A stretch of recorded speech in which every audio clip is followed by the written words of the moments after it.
Recording in progress.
Good morning, and thank you for joining us for our next webinar in this series.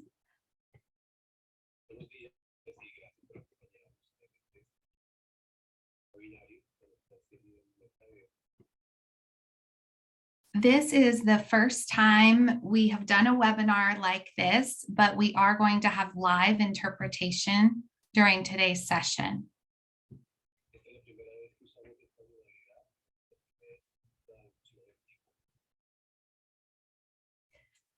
If you are joining us and would like to listen in Spanish, you can follow the option on the screen here using the tiny globe in the bottom of your screen to start switching to Spanish.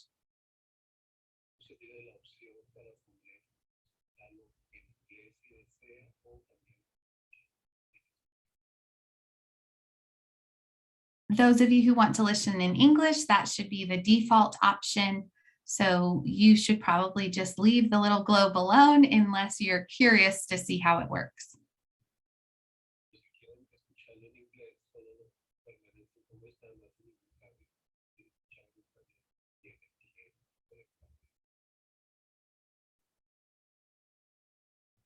I will be pausing between thoughts and statements to give our live translators a moment to interpret for those who are listening in the Spanish room.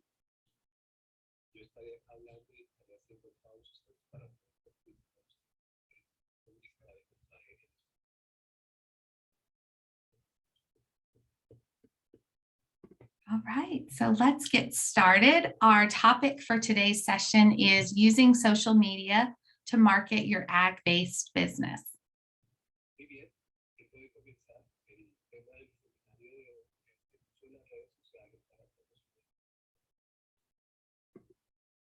Our main team for this project is Trent Blair, who's an assistant professor in food and resource economics, and Freddie Ballin, who is a data management analyst, and myself, Laurie Baker, who's in agricultural communication.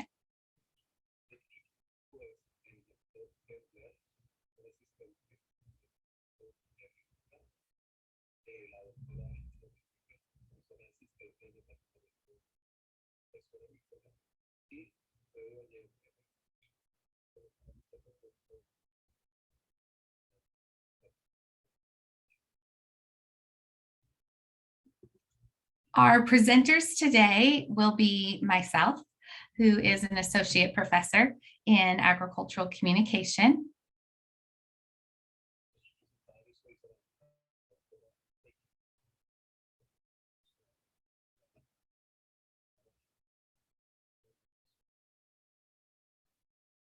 And Olivia Doyle, who just graduated with her master's in agricultural communication here at the University of Florida.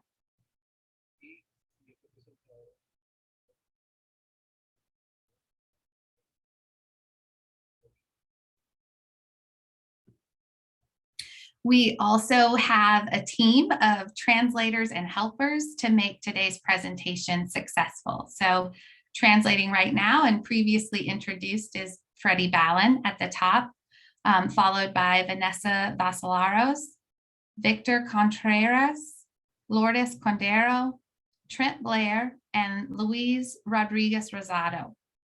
They will all be translating the people that have the stars by their names.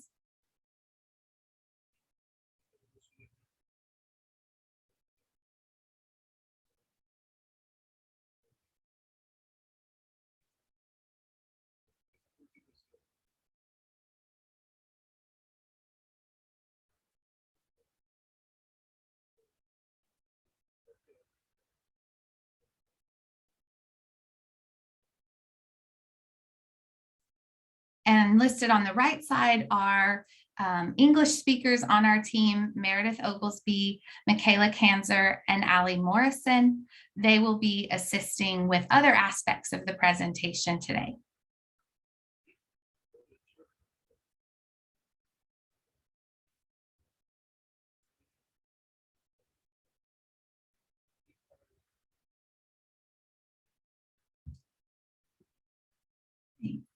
We have quite a few partners working on bringing you this project today. As we mentioned, many of us are with UF-IFAS and the University of Florida. This project was also funded by the Southern Extension Risk Management Education Grant.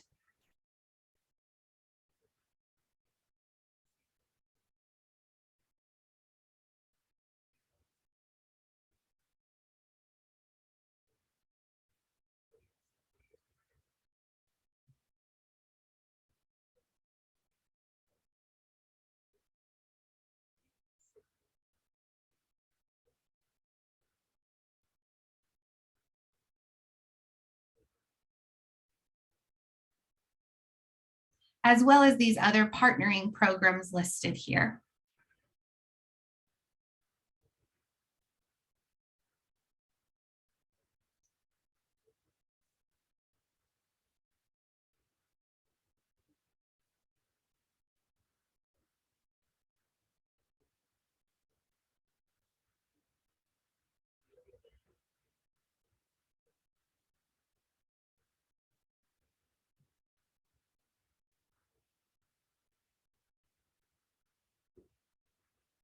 Okay, let's start with our objectives for this session today. I plan to introduce you to the Center for Rural Enterprise Engagement.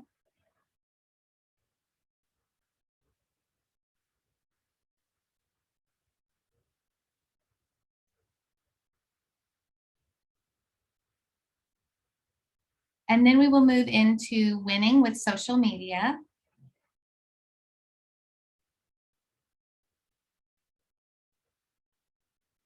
And recent research conducted by our team.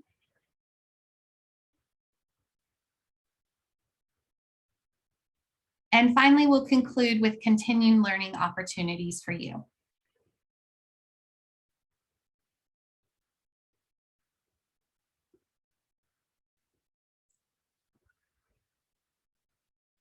As I said, I'd like to start by introducing you to the Center for Rural Enterprise Engagement.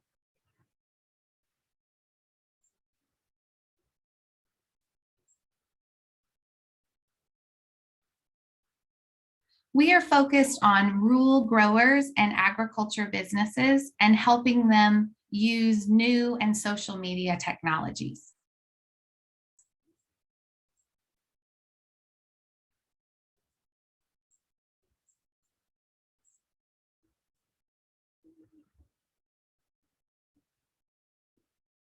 Our two primary focuses are to research and to equip people to use that research.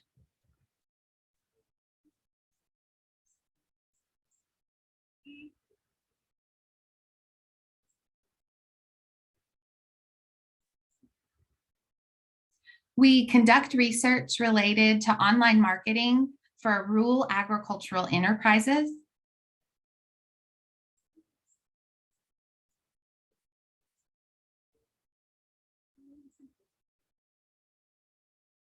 And we translate and share research-based information to help enterprises become more profitable in this digital age.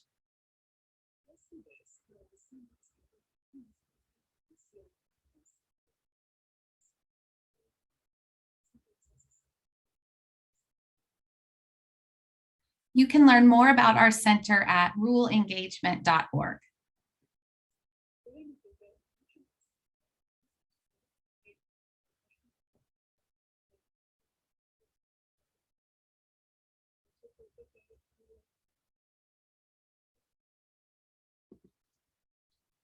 This is our team, our founders of CRE. We have a horticulturalist, Dr. Cheryl Boyer, an ag economist, Dr. Hikaru Peterson, and as I've introduced myself multiple times today, Laurie Baker. My focus is agricultural communication.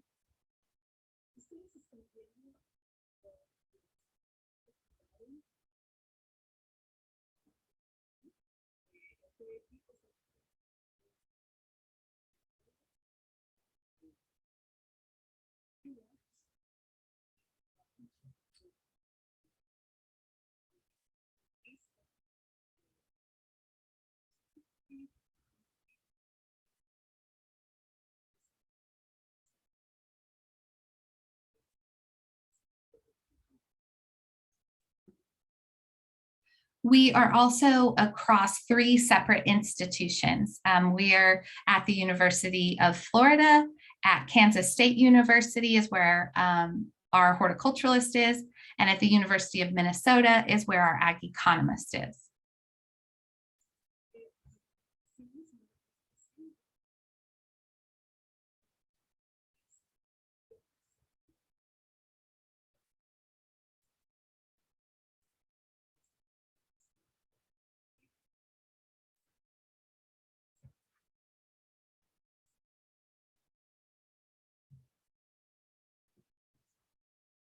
Our goal is to make research-based knowledge discoverable and accessible to individuals, businesses, and communities to foster positive changes to rural livelihood.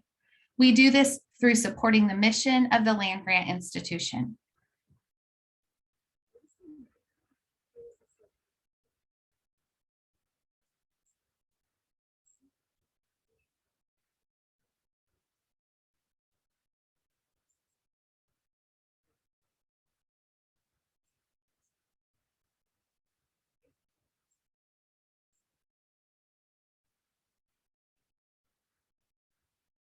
At the center of what we work on is giving hands-on experiences like today and our sessions next week. We also conduct research. We do teaching with students at the university, as well as teaching through extension and outreach efforts like the work here today.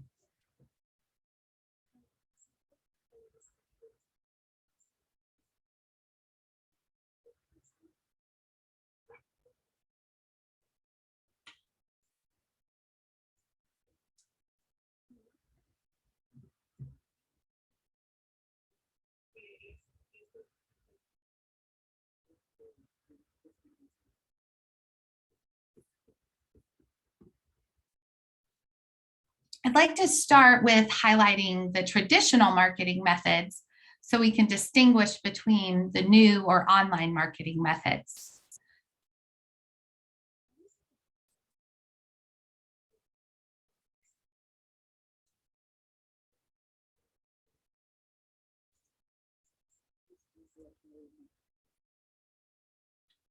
As you think about what types of marketing you might consider, these traditional methods listed here are newspaper, radio, direct mail, billboards, yellow pages, sports programs or print, youth teams like t-shirts, and signages at businesses.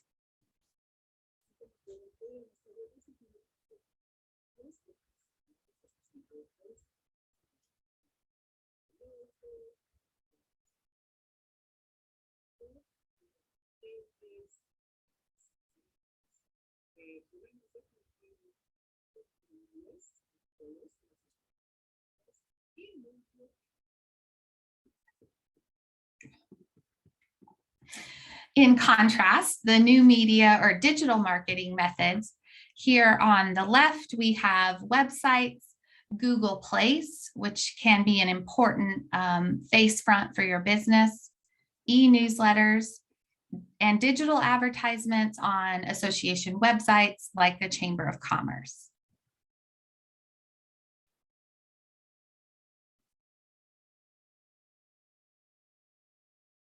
On the right-hand side here, we have more of our social media methods, which are typically Facebook, Instagram, Snapchat, Pinterest, LinkedIn, Twitter, YouTube. eBay has some selling options, Yelp, Houzz, and TikTok, although today we will only focus on a small piece of those.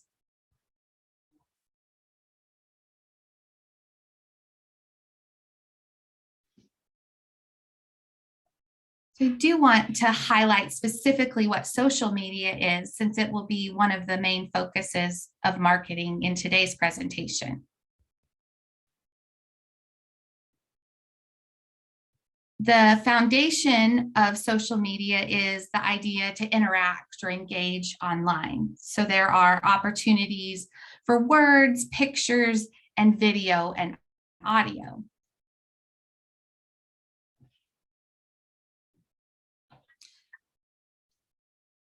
The idea is to appeal to all human senses and add value to the information that's being shared.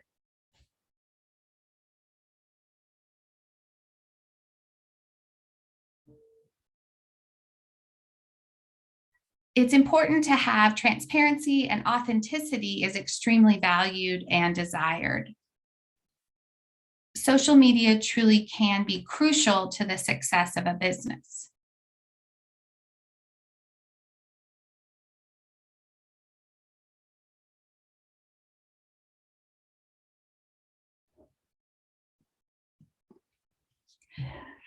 I would like to highlight 5 things that you can do with social media. One of the primary focuses, it can be educating and sharing your knowledge with consumers in this platform. There's also an opportunity for branding, which is making your presence known online and making yourself available to customers.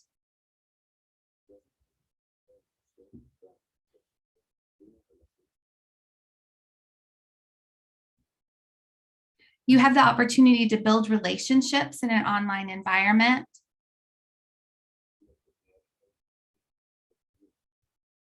As well as the opportunity to influence people. In the case of small businesses, that influence is likely used to talk people about how they can purchase your product.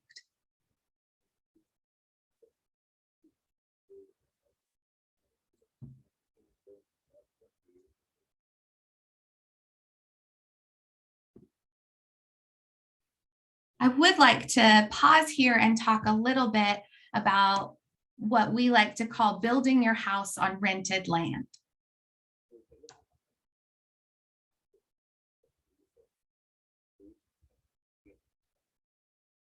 Social media is absolutely essential for building your business, but you always have to play by their rules.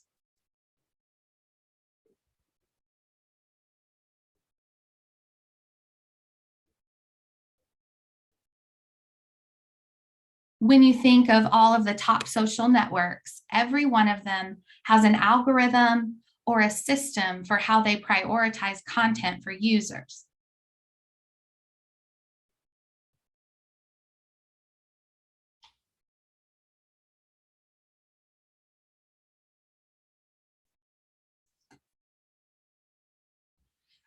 So if the algorithm makes a change that downgrades your content or information, you may be losing out on customers.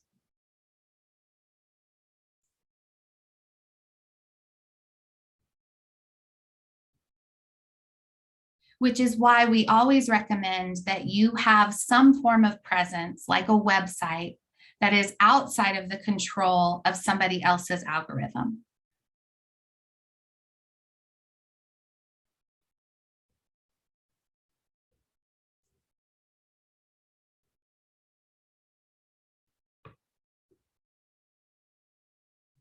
One of the early stages when you're starting to think about how to market your business in a social media environment is to develop an integrated online marketing map.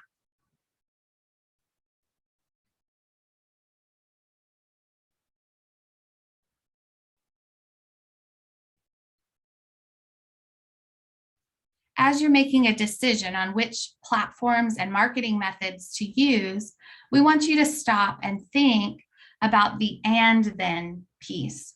Or what do you want people to do when they see your ad or your information?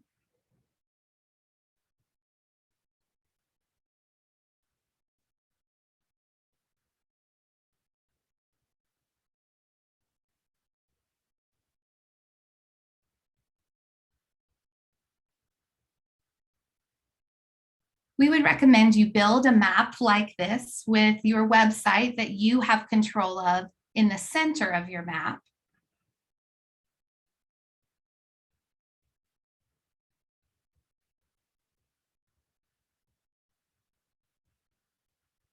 And over here on the left, we've identified the social media that you might consider as a part of this process. And on the right-hand side, consider those traditional marketing methods that you also might be using for your business.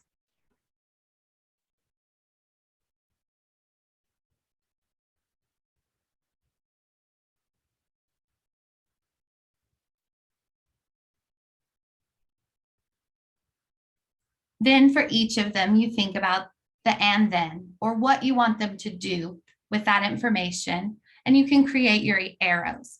For example, here, direct mail, you're wanting to push them to Facebook, and from Facebook, you're going to push them to other locations within your map.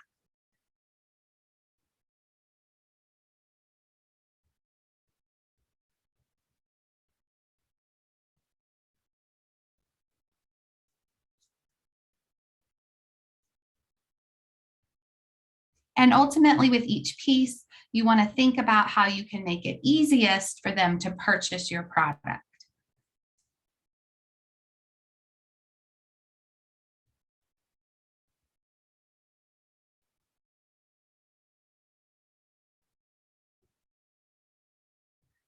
After you've decided where you want to be, we want to start thinking about what actually makes good social media.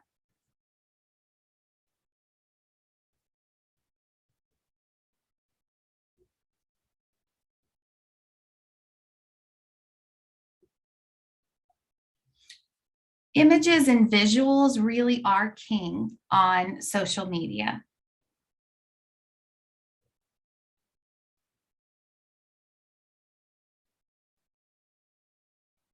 Posts that use images attract 94% more views than those without images.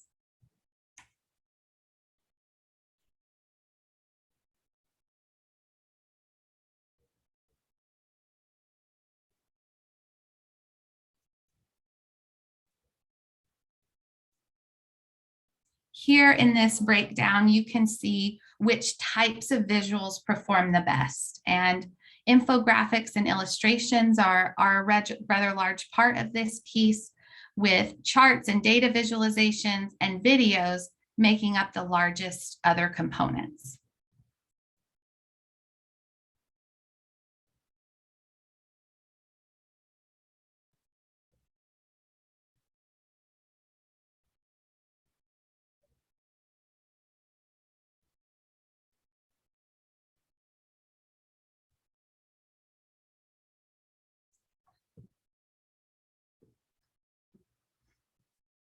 So let's talk a little bit about new trends in social media.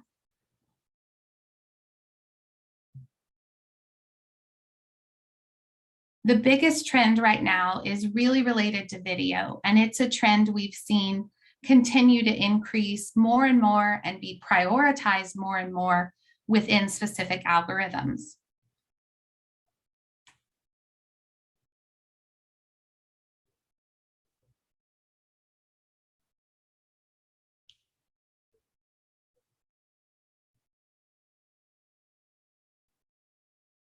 And in the last 2 years, we've really seen a rise in platforms that are videos only, like TikTok.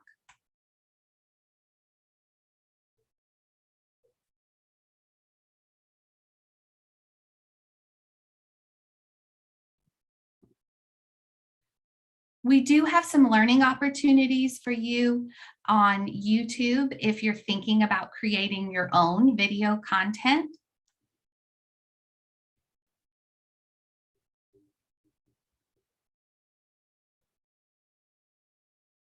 We have 9 videos specifically focused on developing short videos using entirely free tools.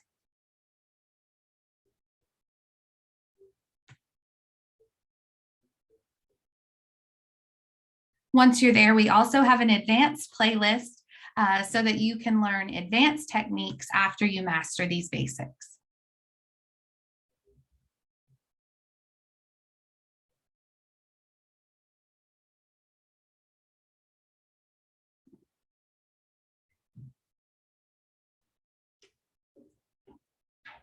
One of the most important aspects online is really telling your story.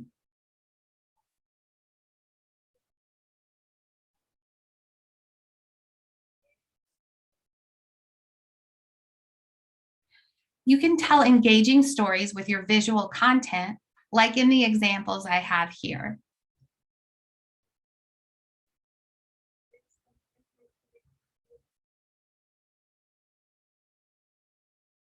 Another way to get more traction or engagement with your story is to research appropriate hashtags to use.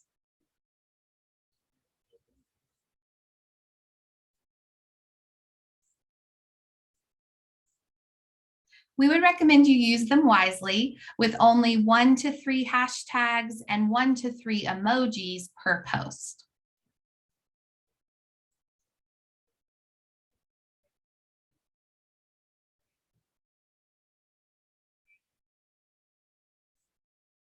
It is also important for you to post consistently during optimal times specific to your audience.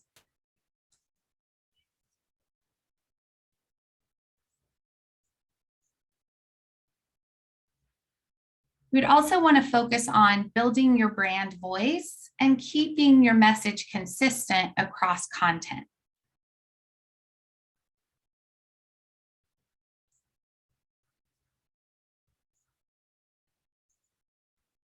You can really increase engagement by tagging other people that are involved in your content.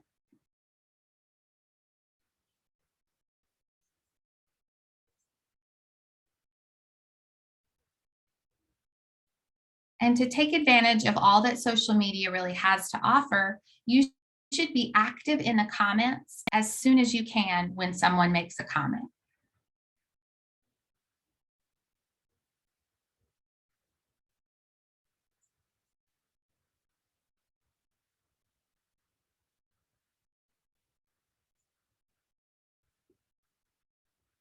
So people often ask us, does a story really matter?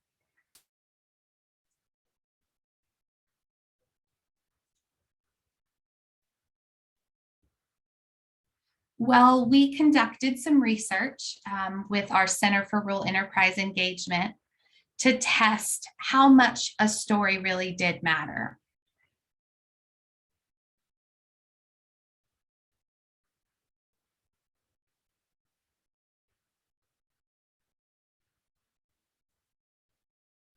We developed an experiment where we looked at price, distance to travel, as well as different stories.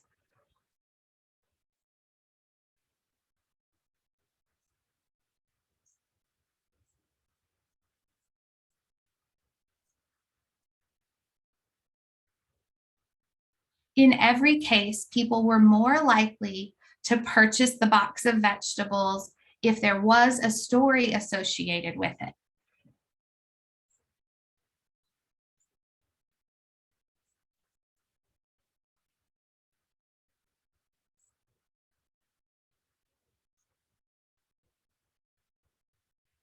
And the type of story mattered the most depending on the type of customer.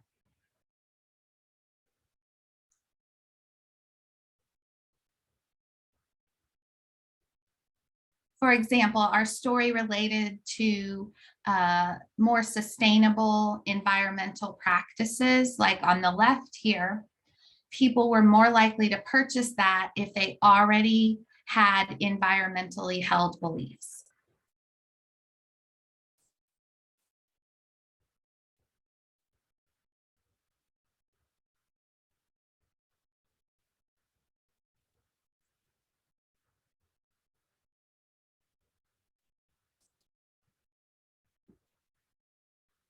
People often ask us for specific content ideas.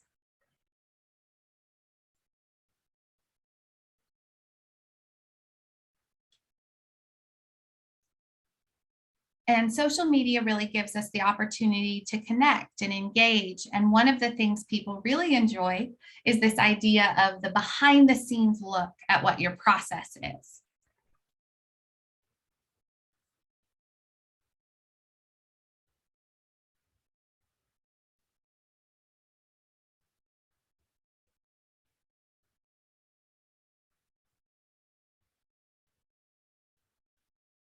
Depending on your product, this may look differently, but you can do things like unboxing videos or crop harvesting shots, or maybe that's planting seeds within your operation.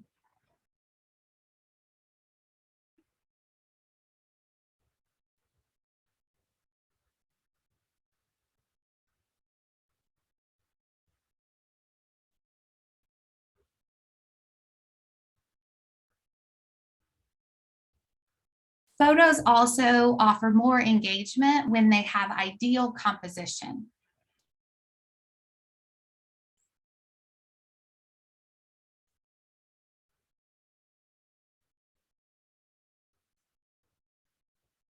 And by that, I mean these 4 items here: photos that have a background, photos that have more visual texture, have a single dominant color, and are bright and clean.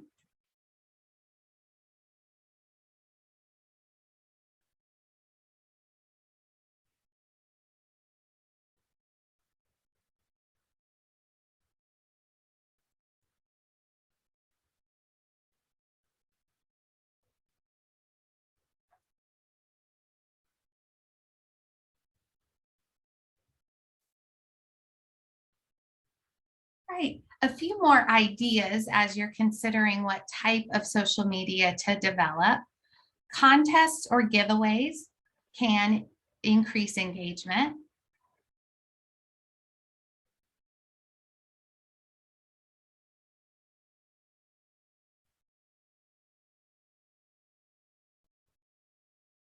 But it also depends on the platform. On Instagram, their algorithm actually downgrades contests or giveaways. But on Facebook or other platforms, this could be a good idea.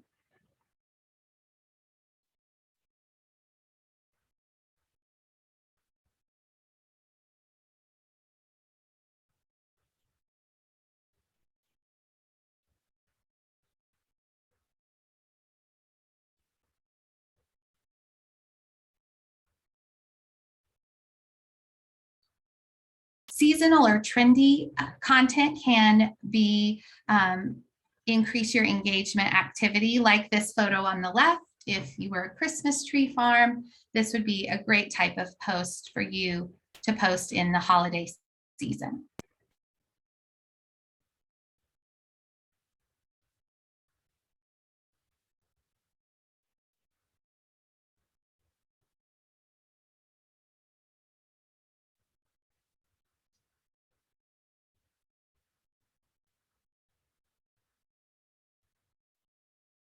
Overall, you want to create a balance of promotional and inspirational content.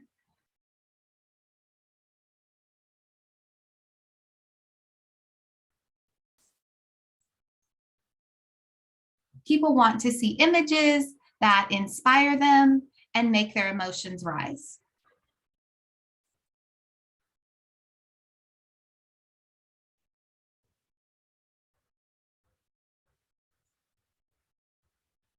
It's important to find ways to include images that encourage your audience to start a conversation.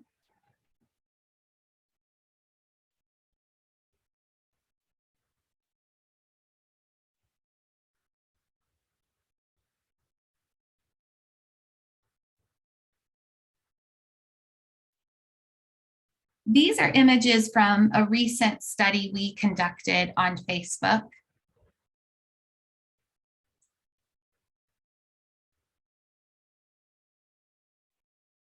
We varied the types of messages as well as the types of images.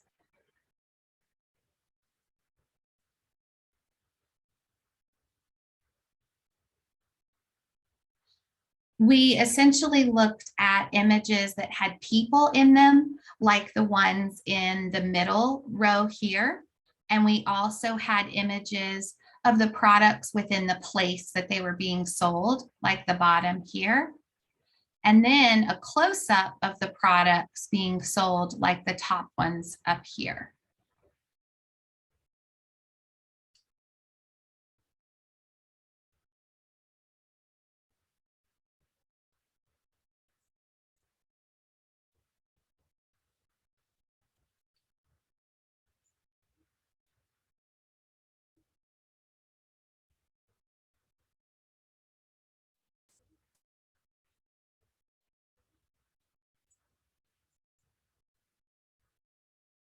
And within that, we asked people to click on the parts of the image they found the most interesting.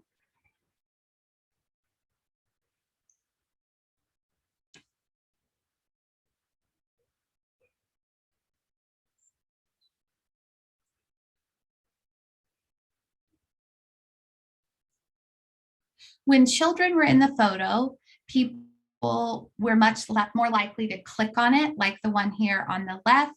They also were more likely to share that comment or to share that image and comment on it, as well as like the photo.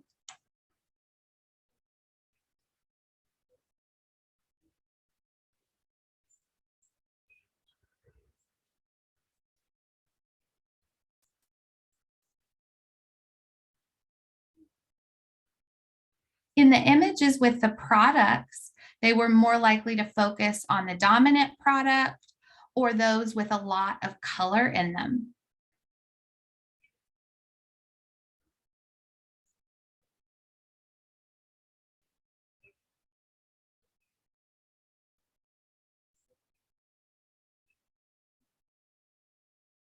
And when we asked follow-up questions, while they were more likely to share the images that had children in them, they were more likely to purchase if they had a close-up of the product or a close-up of the product within the business.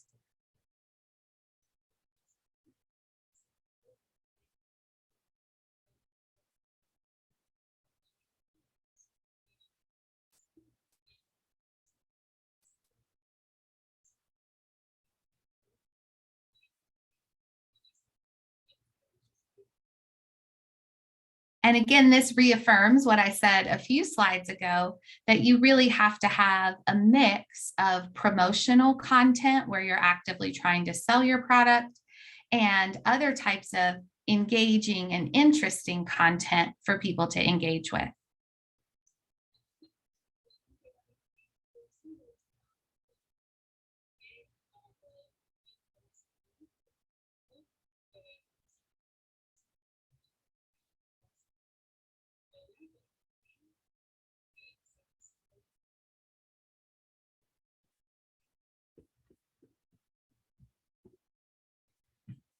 I will not read all of this text, don't worry.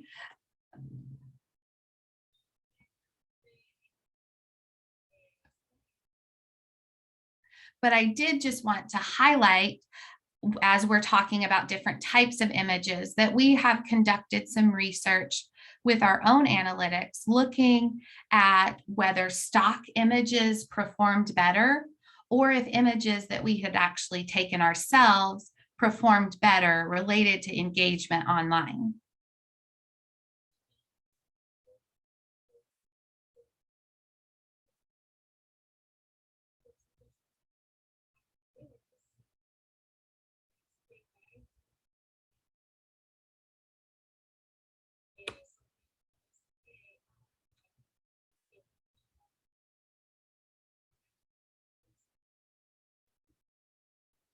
And in the case of our social media analytics over the period of 1 year, the images like this one we have right here that actually include myself and one of our graduate students that we took ourselves did have higher engagement rates than photos that we took from a stock photo website.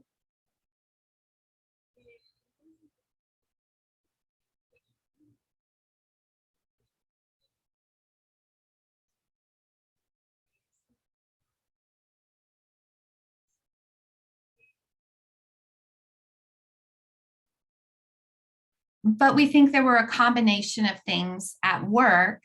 Whereas in the photos with our real people, we also tagged the people in the photos. So their family and friends were more likely to see those photos than the stock photos.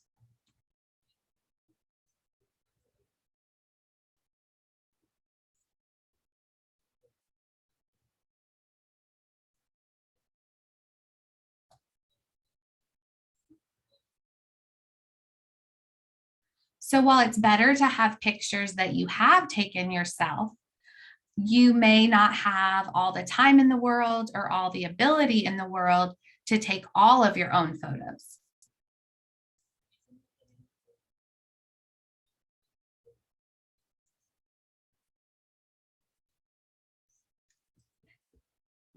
And in those cases, having a stock photo is better than not having a photo at all.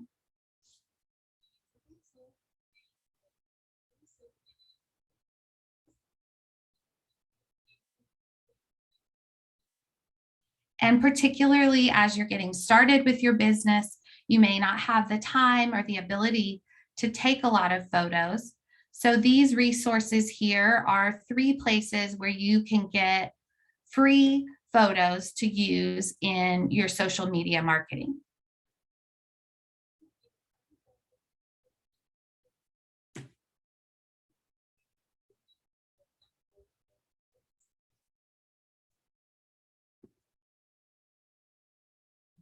One important aspect is knowing if what you're doing is working. And we can do that through tracking audience engagement.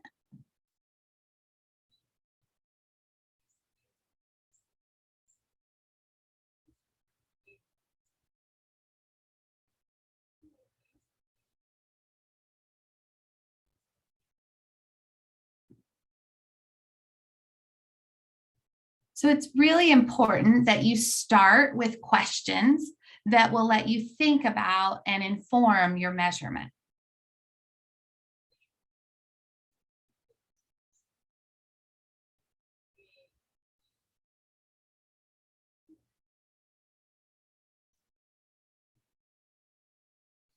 And you'll notice we dropped in the chat a link to some detailed information about how you can do advanced measuring. But I'll just go over here briefly some highlights of how you start to think about measuring.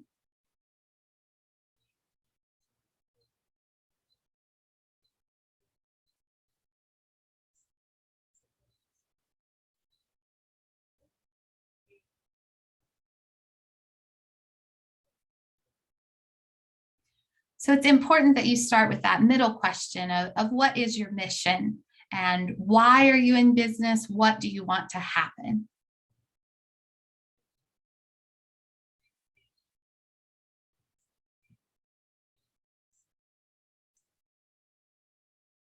Some things that people may think about in an online environment is Are you there to build your brand? Are you there to increase engagement? Are you there to build relationships? Or are you there to just sell products?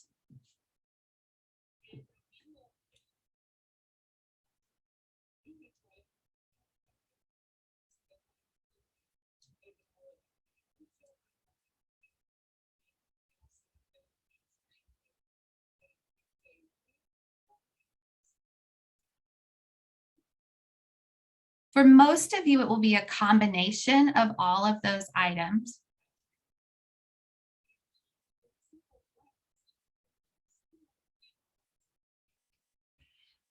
So for each one, you can stop and think, is it applicable? Will this help me make decisions that will influence my final mission or my final goal?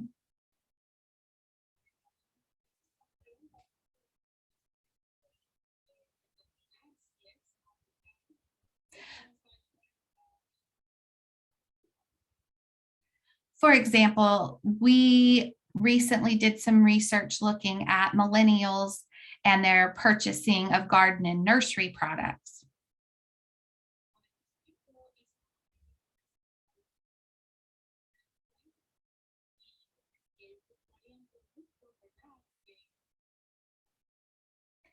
And a major theme that kept coming up is that they didn't know how to care for plants.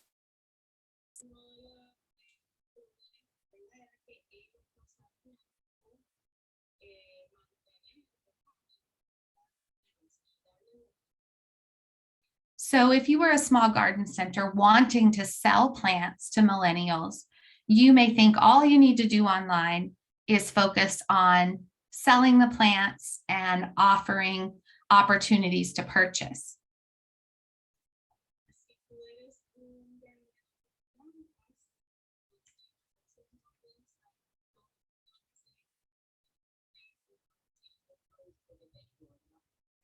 But in the case of the millennials that we talked to in our study, they wouldn't purchase the plants if they didn't also have some education associated with it to make sure they knew how to care for it and to make sure it wouldn't die.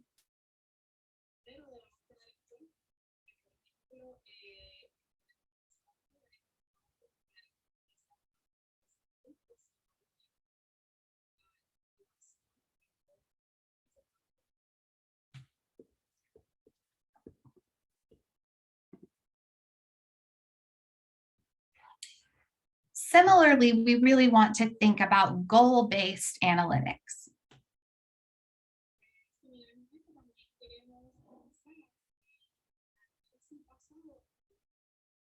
So if you're thinking of the first one here, that you really want to promote team culture, in that instance, you might think about the number of people that you're reaching and how much they're liking and sharing your content.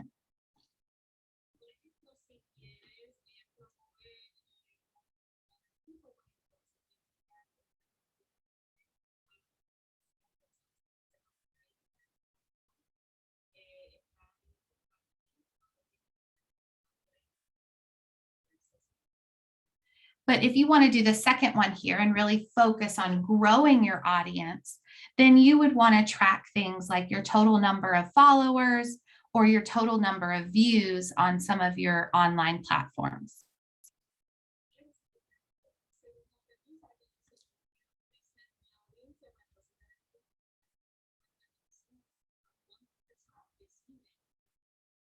And if your goal is to have engagement with your audience members, then you would want to track things like comments and shares.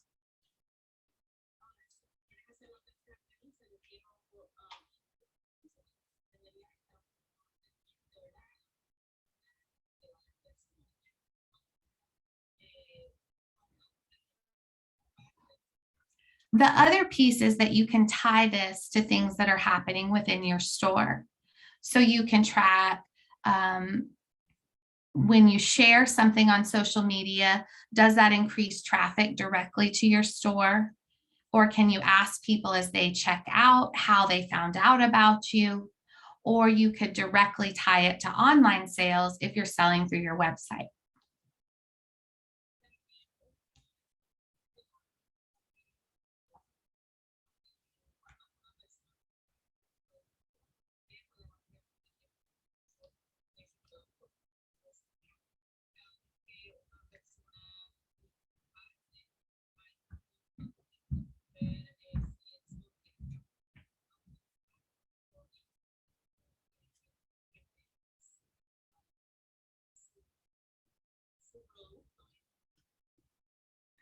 You can really think of it as building a roadmap for where you want to go, and you would have stops along the way where you made sure that you were on track.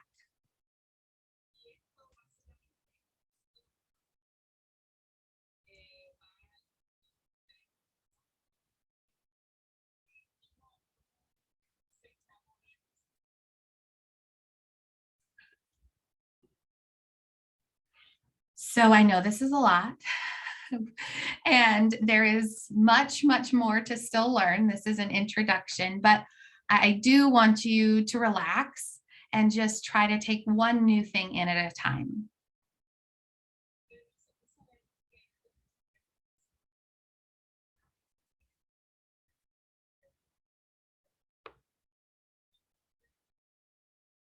So we wouldn't want you to leave here today saying, I know I have to be on all of these platforms and I have to measure all of them. Instead, we want you to really focus on where your audience is.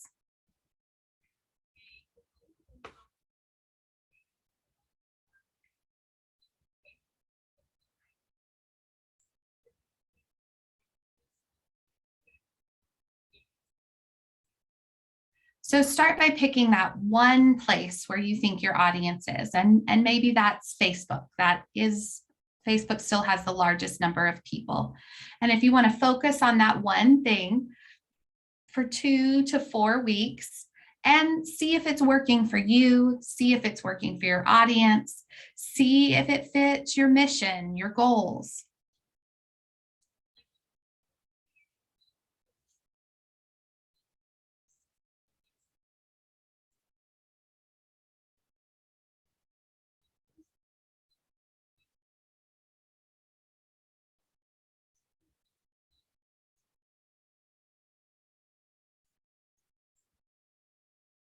And at the end of the month, if you feel like you've really seen progress and it's really working for you and it's really working for your audience, then adopt it and keep it as a part of your strategy. And if it's not, then let it go.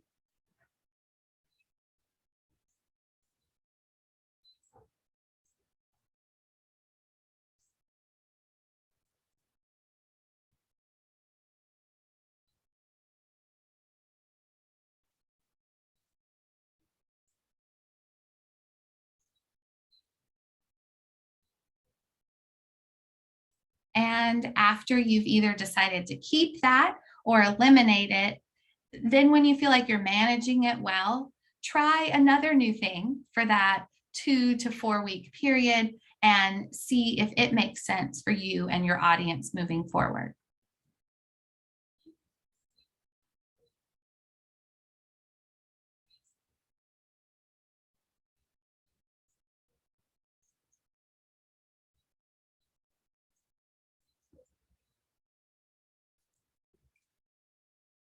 Right, I am going to hand it over to Olivia Doyle, and she's going to share a little bit about the research she conducted with fruit and vegetable producers during COVID-19. Hello. Yeah, so my name is Olivia Doyle, and I'm a master's student. I just graduated, and I recently studied a specific population of Florida agricultural producers' social media use. In this study, I found a majority of my population was present on social media. And of those active on social media, Facebook was the most popular platform.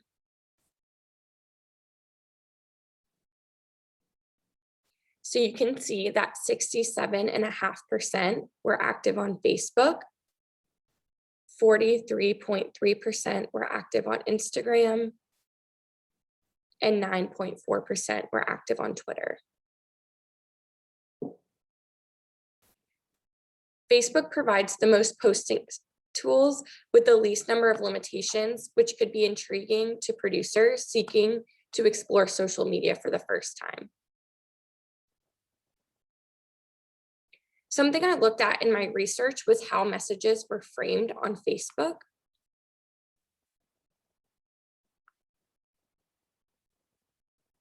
Frames refer to how a message is presented. And these frames can be used to elicit different emotions.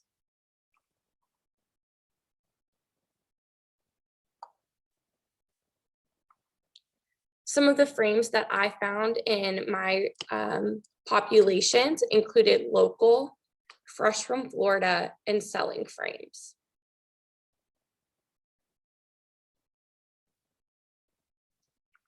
As Florida agricultural producers, fresh from Florida can be an effective frame for you to use.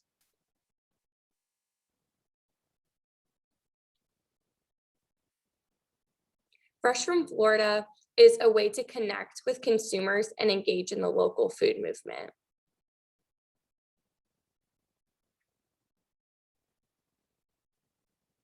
Consider tagging fresh from Florida or using it in one of those hashtags that Dr. Baker mentioned to connect with this movement.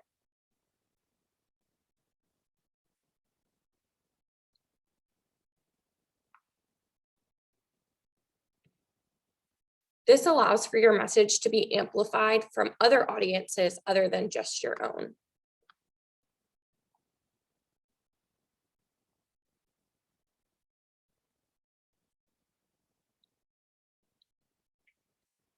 One of the findings my research uncovered was that audiences did not always respond the way that we thought they would.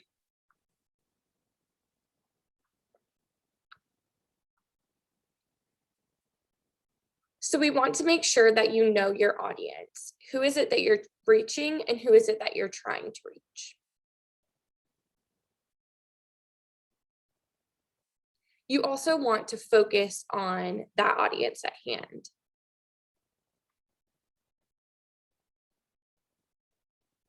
This gives you an opportunity to try different things and see what your audience likes.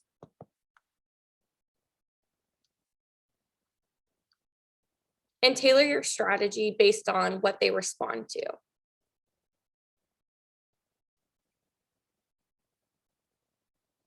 You want to make sure that you don't preach to your audience.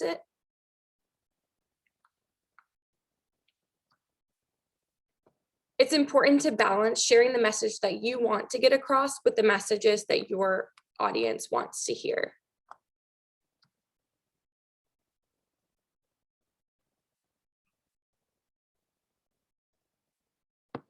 Another thing you don't want to do is you don't want to forget about your followers.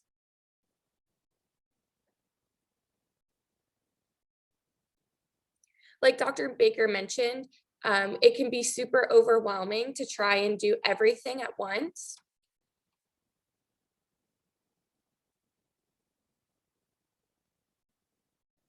So just figure out what works for you and your audience, but don't forget about whatever it is that you've decided to do.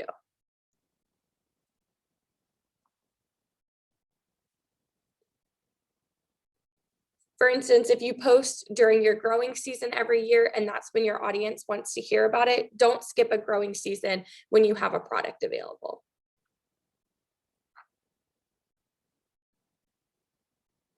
And don't be afraid to check in every now and again and make sure your audience knows that you're still active.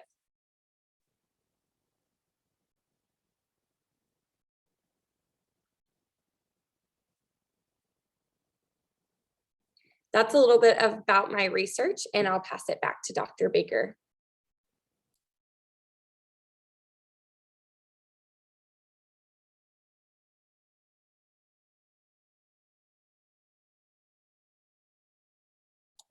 You're Dr. still on Baker, mute. you're on mute.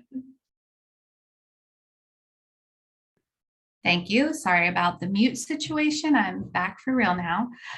We have a lot more opportunities for you to continue learning about the research that Olivia presented or the highlights of other research that I've talked about today. One of the best ways to learn about opportunities from UF IFAS Extension is through available fact sheets, but we also have our own online learning resource, which is available at ruralengagement.org.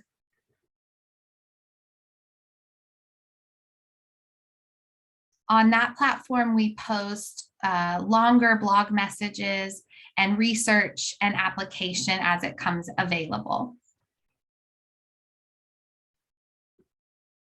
We are also on Facebook, facebook.com/rural engagement. This is where we would post immediate information like algorithm changes or other social media trends and studies as they come available.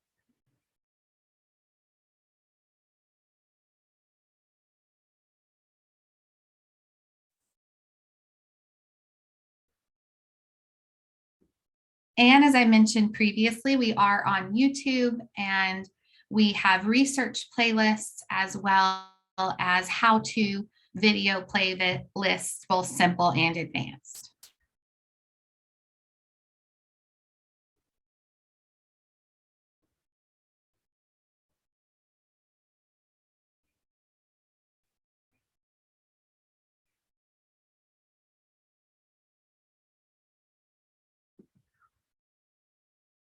We, our CRE team, as well as other members of our team, have extension publications available. These are peer reviewed, but they're written in common language so everyone can get tips and information in a quick format.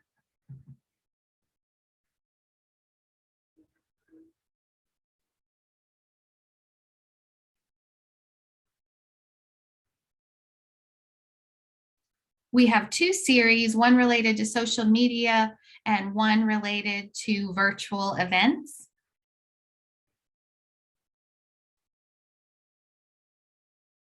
And just yesterday, we had a new EDIS publication come out about cybersecurity for small businesses.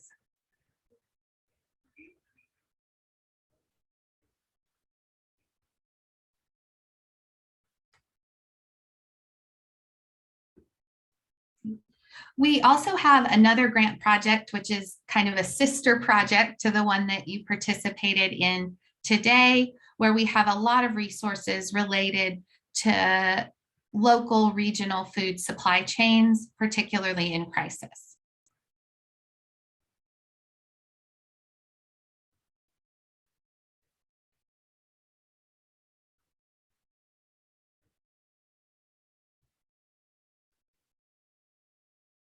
And these are the main three questions that we have answered in those materials. What resources are available to help ag and food businesses online?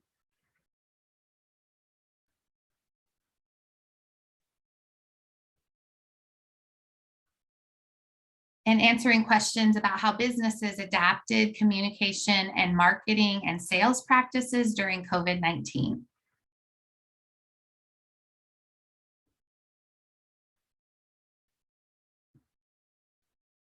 We also had a consumer survey where we looked at how consumers changed their food-related behavior, particularly related to local food markets.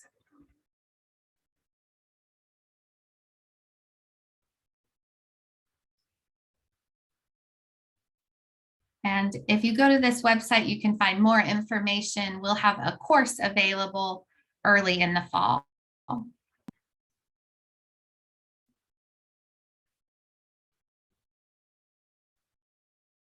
I and CRE would love to continue engaging with you. So you could visit us at ruralengagement.org. Certainly welcome to email me. For our Spanish listeners, you may want to email Trent or Freddie and they could help work with me to answer questions you might have, as well as on YouTube and on Facebook.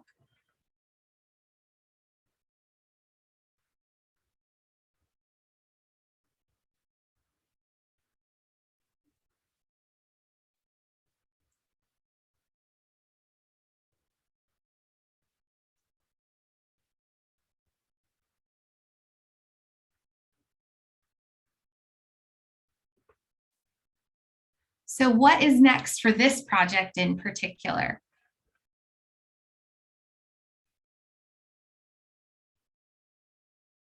We are continuing to add content to our website.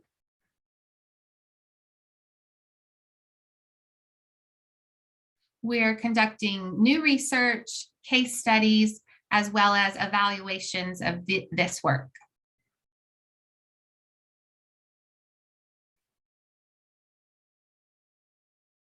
The next sessions will continue to be focused on agricultural entrepreneurs like yourself, and we will continue to keep you updated on progress.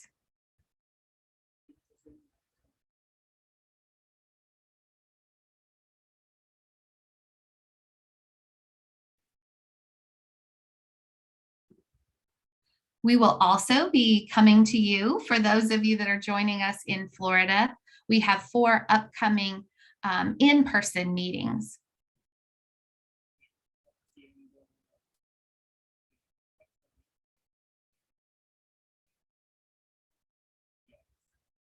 We would ask you to register for these events and to let us know if you would like a workbook.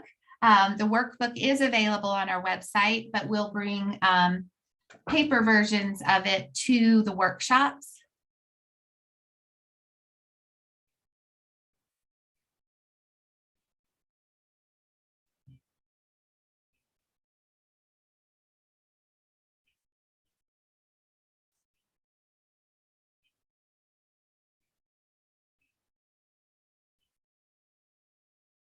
And if you let us know ahead of time, we can make sure you get the workbook either in English or in Spanish, whichever one you would prefer.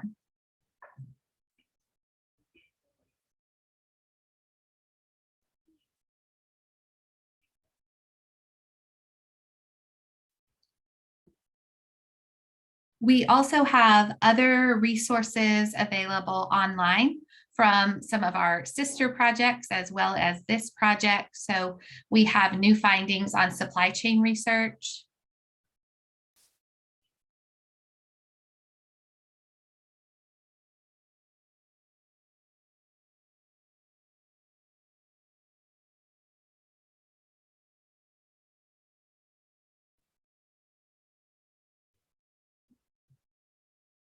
We also have recorded webinars. For the most part, the deliverables on this project are in English only, but the webinars are on YouTube, so there is a translation feature.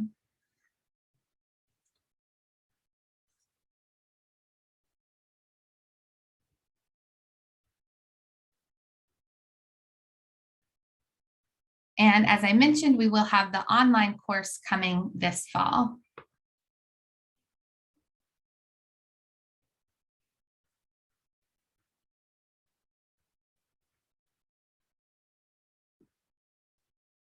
We would like to take a minute for you to take an evaluation about today's experience.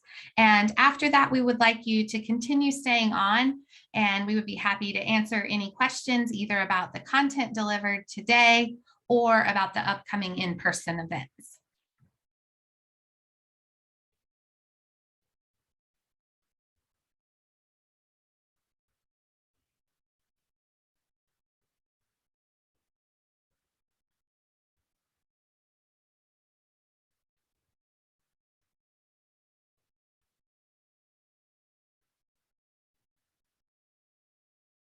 And you can scan the QR codes either in English or Spanish for the survey, as well as follow the links that they have posted in the chat for you.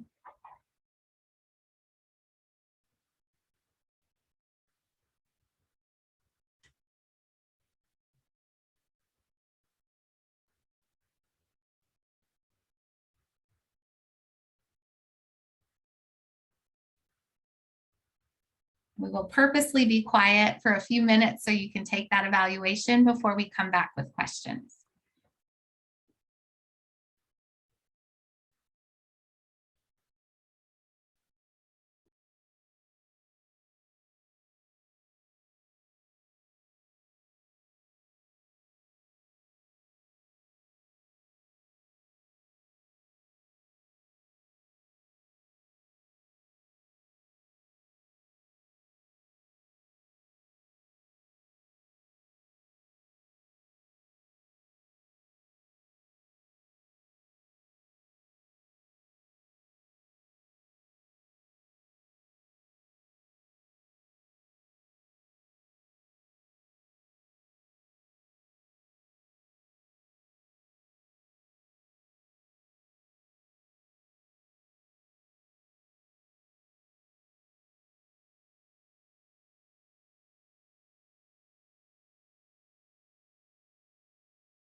As you're finishing up the evaluation, feel free to put questions and answers in the chat or the Q&A at the bottom so that we can be prepared to answer those.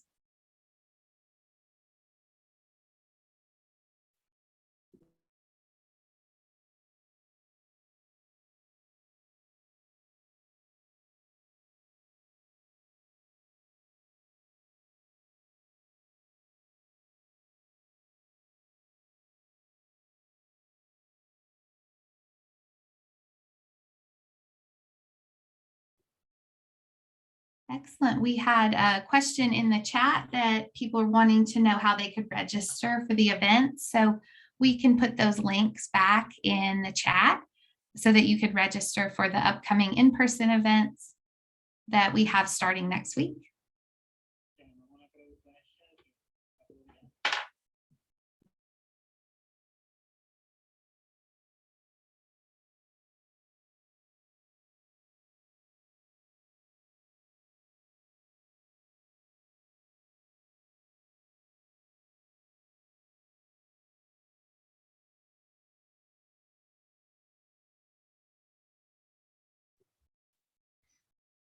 We have a question in the chat from Jessica Johnson asking if there are recommended groups to follow on Facebook or Instagram so that you can reach buyers easily. There isn't necessarily one specific group for that, although I will let Olivia talk in a minute about some of the things she found related to groups in Florida Farm to You programs, because there are programs for that part.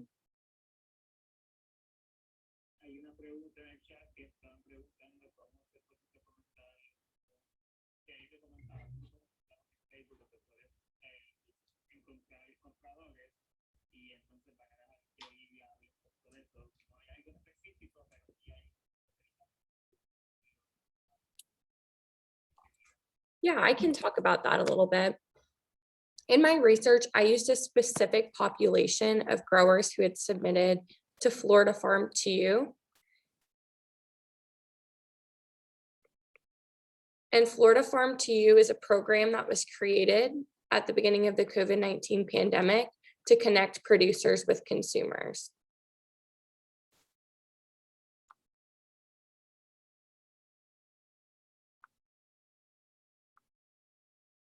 So that's a website where you can, as a producer, list what you have available, and a consumer can search for the product they're looking for, and it will connect the two of you so that they can purchase directly from the producer.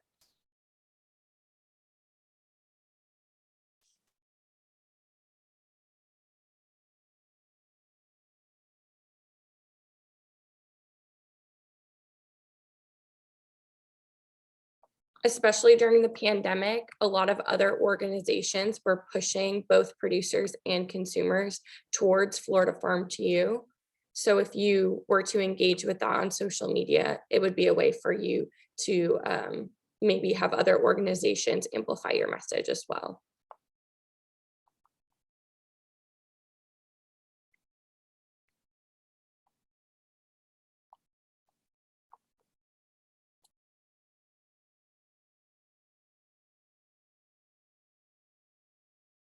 And outside of programs like that, it really is an opportunity for you to look where your customers are.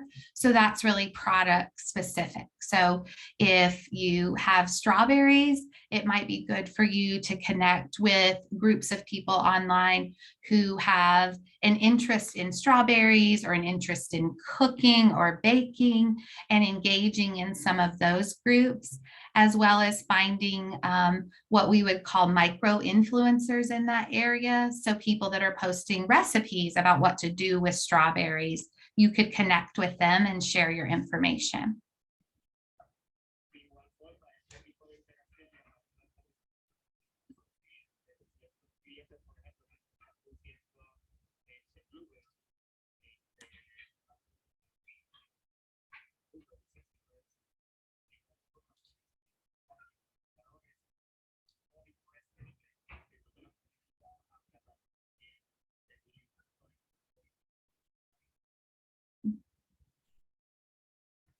Excellent. It looks like we do have another question in the chat for recommended day of the week or time of day that's best to put out content for farmers. So yes and no. There are some recommended days and times by platform, but typically those are put out platform wide. So Facebook has some recommendations, Instagram has some recommendations, but they may be a place for you to start. So that could be a good opportunity for you to begin to engage with your customers, but it's really important that you pay attention to your analytics and find out when your actual customers are online.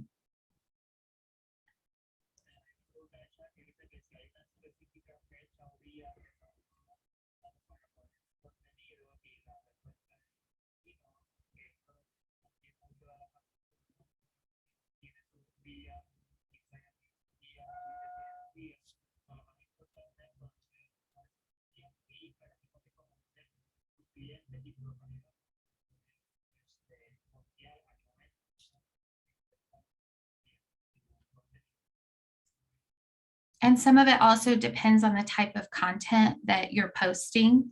So if you're posting content that you think is for people that are working during the day, so maybe you're posting meals that are easy to cook in the evenings.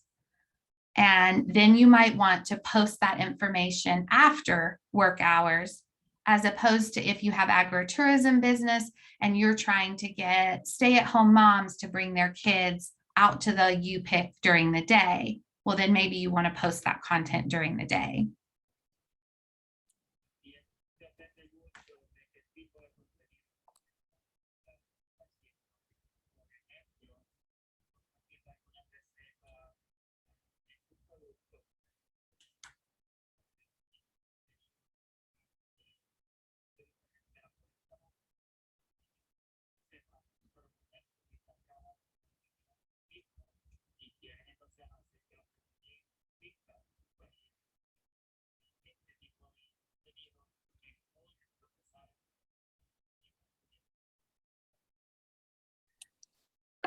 I saw there was a question about Florida Farm to You, and I went ahead and put the link to the website into the chat, so you can explore that a little bit more, but I can give a quick explanation of it.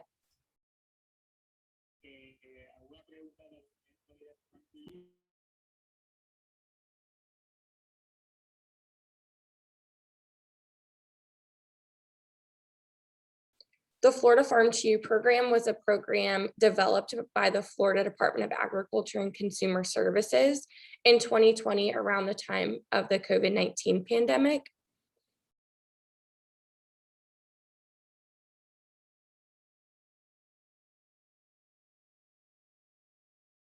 And simply put, it's just a way to connect consumers with producers. So consumers can look for fresh Florida commodities in their area and purchase it directly from those producers.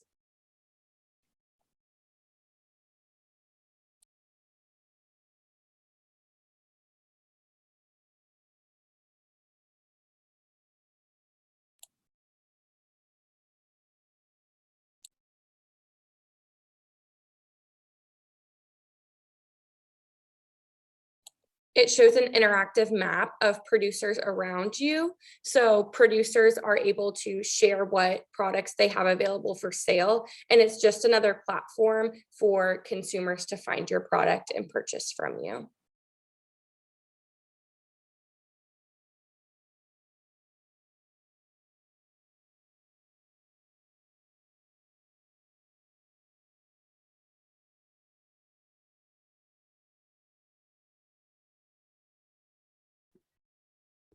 Related to the time of day question, we also get regular questions from people about how often to post.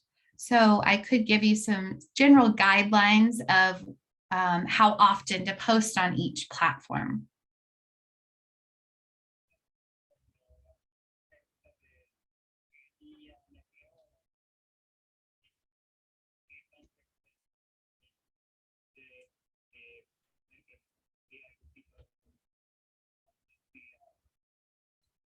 And this example really highlights why it matters about algorithms and their changes, because about 5 years ago, posting more often was really recommended on Facebook, and people were posting 3-4 times a day.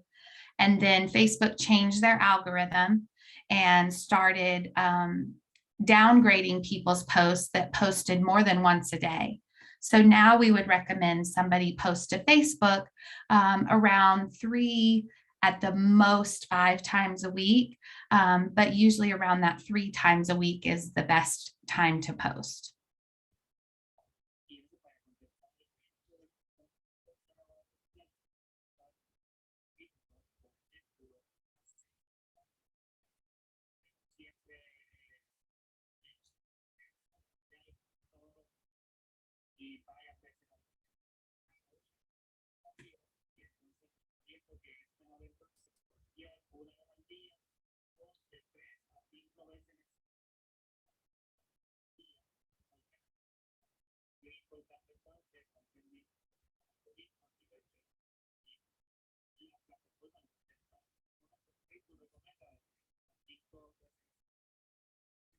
And on Instagram, it's more important that you post consistently.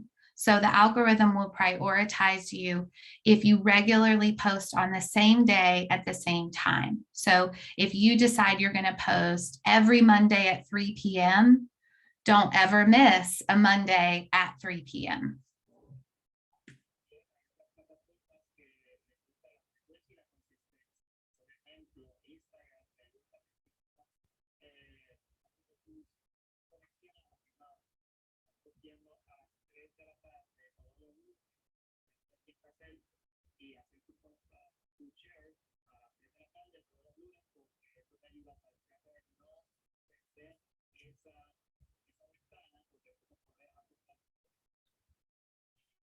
And I'll answer Jessica's next question in a minute, but I will mention Twitter specifically. If you're choosing to market on that platform, it's important that you post multiple times a day because it prioritizes recency more than anything else. So in order to get in front of your customers, you're going to need to be posting 5, maybe even 10 times a day. But of course, those posts are much shorter.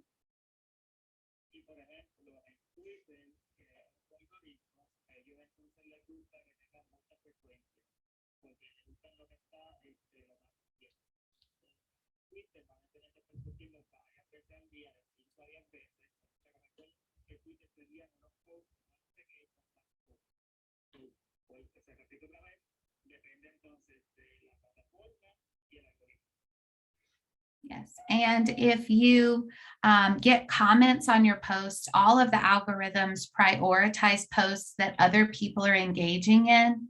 So if you get a comment on your post, it will help your engagement if you comment back really quickly on that post. Some people also use their personal account or their friends to create kind of a false engagement in that way of, hey, I just posted for my business. I need you to go comment so that that will be prioritized.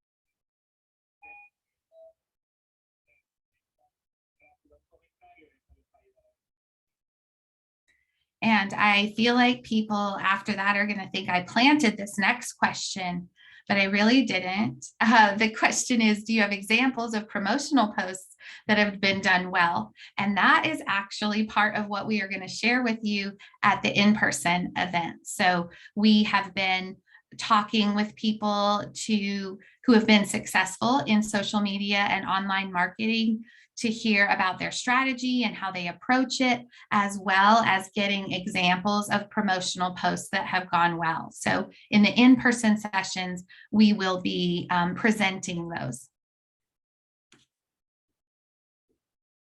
There's a question over there. Sorry, estaba hablando inglés, discúlpame. Nos dio una pregunta sobre cómo y pues,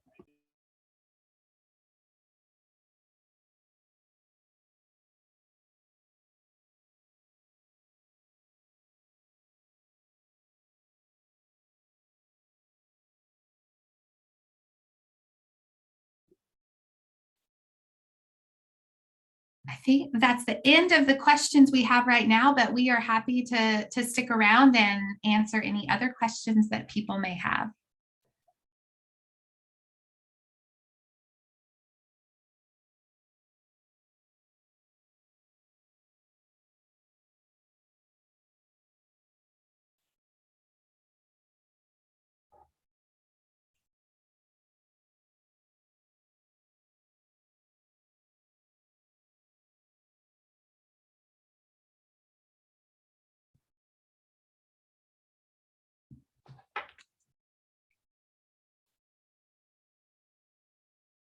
Right. I do not see any new questions coming in, but our contact information is here on the screen. We'd be happy to hear from any of you. And we also really look forward to seeing y'all hopefully in the in-person sessions coming up next week.